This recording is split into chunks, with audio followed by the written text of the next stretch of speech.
We're going to start with the newcomer. This is Micah Q. Jones, who is a Democrat now turned Republican, just threw his hat into the ring to run for Seth Moulton's soon-to-be empty congressional seat. You talked to him this week. Tell us who he is. He's a pretty interesting guy. First-time candidate, has never held elected office before, grew up in the Los Angeles area, served in the Army in Afghanistan and other places. He won a Bronze Star for meritorious service in Afghanistan, and then came out to the Boston area to go to law school at Northeastern University, where he got his JD. Now he and his family live in Essex on the North Shore, and he describes himself as going from being what he calls a JFK Democrat to a common sense Republican. That's the political journey he sketches out on his campaign website. What does he mean by those terms? Well, by JFK Democrat, he means someone who has faith. I think he'd say he continues to have faith in the power of America to be a force for good in the world, both through the application of hard power, like the U.S. military, and soft power. He pointed out when we were talking that Kennedy created the Green Berets and the Peace Corps in one term. So I think that's what he means by JFK Democrat.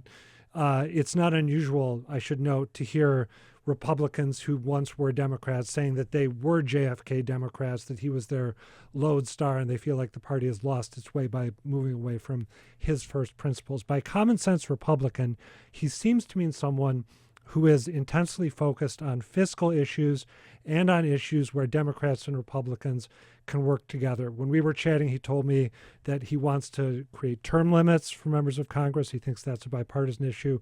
Also wants to ban stock trading by members of Congress, which he also believes is a bipartisan issue. And then he talked a little more about fiscal stuff that he wants to get into. Our North Shore communities deserve the opportunity to grow and flourish. That's why we need to lower costs here in Massachusetts through energy innovation. We must fight for a higher SALT deduction for families, create a new child care write-off tax credit to help working parents, and lower the tax burden on all businesses so they can grow and prosper. Now, he told you he voted twice for President Trump. Indeed. And how does that square with where he's positioning himself now that you've been describing? I mean, I guess what I want to ask you is he MAGA Nation or not? Yeah, I will say that he's not. I mean, he didn't even mention his party affiliation in his campaign kickoff video. He also makes a point of saying, I think you may have played the sound this morning, that the problems America's facing are not problems caused by Democrats or Republicans. They're problems caused by career politicians who've lost touch with ordinary people, which doesn't sound very MAGA-ish, right? I think we're reaching a point right now in the arc of the Republican Party where it is no longer as surprising to hear that people back President Trump once or twice. I mean, the man's run for election 3 times now, and he's won on 2 occasions. So if you are a young Republican who is just coming up in the party at this point in time, I think it's more likely now, whatever your own personal brand of politics, it's more likely that you supported the president, probably on a couple occasions, than that you voted against him. He has simply become the new normal. And we have another piece of tape here that you wanted to play. Let's listen to that. I really do think Massachusetts suffers when we have an entire congressional delegation that's only represented by one party. And I think that we need to have multiple voices in our congressional delegation because we need to be able to work with whatever administration's in charge, whether it's Democrats or Republicans. That's an argument, again, that is not unfamiliar. Massachusetts has had a real dearth of Republican members of the delegation. There was Scott Brown briefly in the early 2010s before Elizabeth Warren beat him and took that seat back for Democrats. And then looking at members of the House, you have to go back to, I think, the early 1997 to find a time when there were a couple Republican members. John Deaton, when he ran for Senate against Elizabeth Warren, made the same case that it's beneficial for Massachusetts to have at least one Republican voice at the table to work with Republicans on Capitol Hill. It doesn't seem to have been something that voters have found very persuasive up until now, but maybe Micah Jones will be able to make the argument more effectively than some other people have. And it seems like a smart argument to be making if you're going to run for the seat that's been held by Democrats for so long. I think it is. Yeah. Well, I mean, in the context of positioning yourself in that way that Right. you've described. Certainly. Yeah. And by the way, I don't want to, if I mentioned this before, I don't want to overemphasize it, but did I mention at the outset that he hasn't held elected office before? I don't know if you did. Okay, well, it's a We point called him we're a coming newcomer. back to. He's a Yeah. newcomer, and I think it can be hard for people who haven't run in some capacity. Charlie Baker was a Swampscott selectman before he became governor of Massachusetts. He'd also served in gubernatorial administrations.